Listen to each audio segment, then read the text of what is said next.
গাইবান্ধায় শহীদ মিনারে শ্রদ্ধা নিবেদনের পর কার্যক্রম নিষিদ্ধ বাংলাদেশ আওয়ামী লীগের 2 নেতাকে আটক করেছে পুলিশ।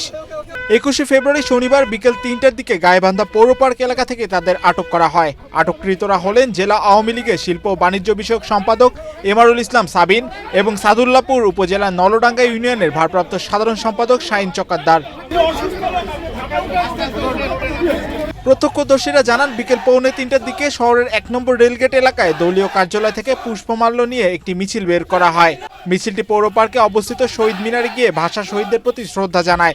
পরে সেখান থেকে বেরিয়ে যাওয়ার পথে পুলিশ অভিযান চালিয়ে ওই 2 নেতাকে আটক করে এবং থানায় নিয়ে যায়। পদ্মা সেতু, মেট্রো রেল এবং এলিভেটেড এক্সপ্রেসওয়ে নির্মাণের গর্বিত অংশীদার বসুন্ধরা সিমেন্ট। গাইবান্ধা সদর থানার ভারপ্রাপ্ত কর্মকর্তা আব্দুল্লাহ আল মামুন বিষয়টি নিশ্চিত করে জানান, আটক ব্যক্তিদের বিরুদ্ধে আইনানুগ ব্যবস্থা গ্রহণের প্রক্রিয়া চলছে।